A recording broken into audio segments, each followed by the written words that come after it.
back, everyone, to the Bucs franchise. This is going to be a preview of the off season. I'm thinking about doing a stream on in the off season. Let me know what you think.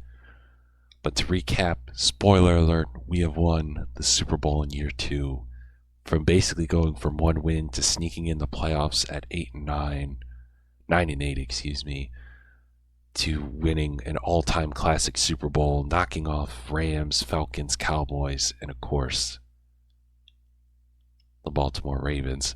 Retirements: Stephon Gilmore, Harrison Smith, Kirk Cousins, Keenan Allen, Tyron Smith, David Evans, Trent Brown, Adam Thielen, Rodgers, Mosley, Amos, Garrett Bowles, Slay, Armstead, Zach Martin.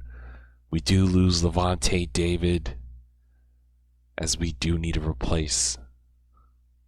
have a number 2 linebacker with Devin Bush, Fletcher Cox, Von Miller, Byron Jones, Frank Clark, Matthew Stafford, a couple of other guys, Leonard Fournette, Robert Woods, Jordan Hicks, Andy Dalton, so on and so forth. Also need 2 new coordinators, as our coordinators, after going on a magical run to the Super Bowl, have been hired. Our offensive coordinator, Jake Gordon, is now the head coach at Oklahoma University. He went down to the college ranks, and Albert Torres also went down to the college ranks, as well as he has been hired by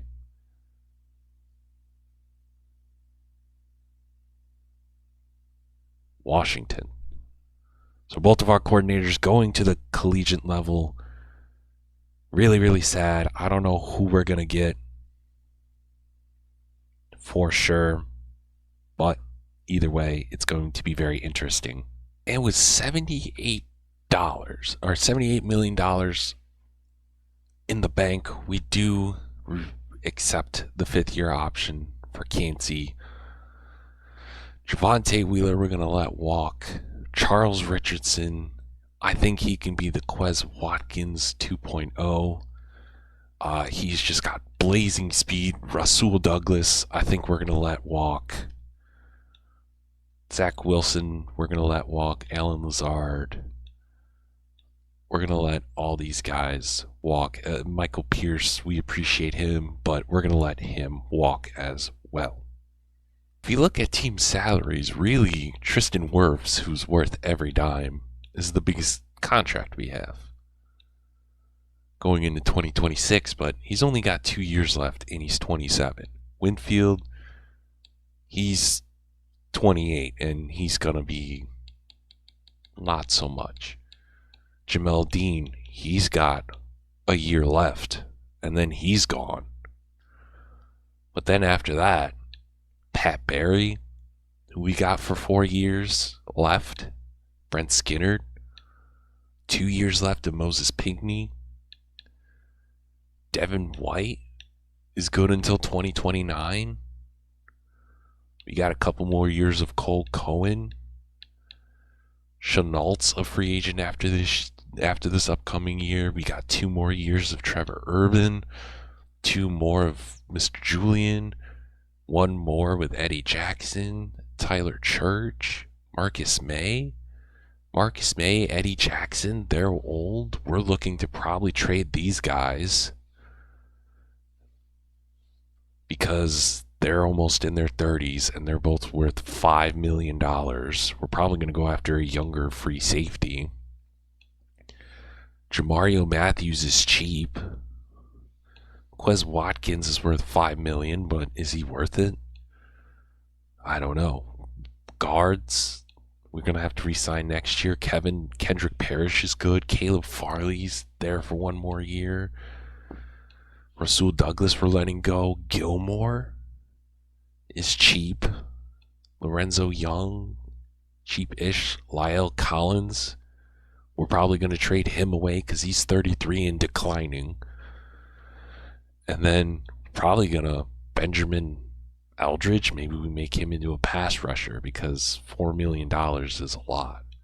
But we got a lot of questions. Like Collins is probably going to get traded.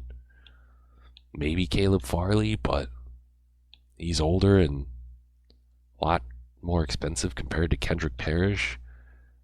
Our guards, cheap, but on their final deals. Quez Watkins getting older. Marcus May and Eddie Jackson probably going to get traded. Chenault, maybe. And then obviously,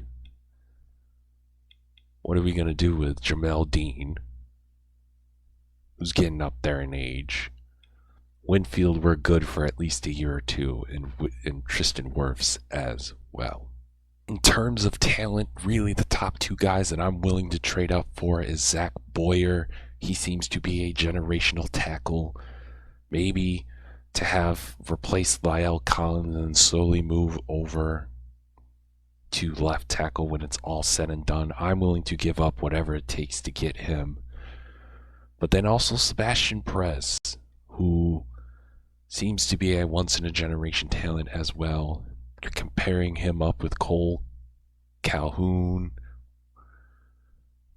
Pat Barry, Julian Roltz. Seems to be very, very deadly. But other than that, nothing really screams out. Maybe Montrell Medlock, we keep him. He seems to be a very, very talented guy as a first rounder. But also, Mike Blackwell, he's a first round pick, top 10 talent, big guy out of Notre Dame as well. But really, it's just Zach Boyer in terms of guards that are blowing me away to give up, to move up for him. Maybe Michael Bush. But other than that, no one's screaming. Kevin Sample maybe, but no one super crazy. Mitch McLeod maybe.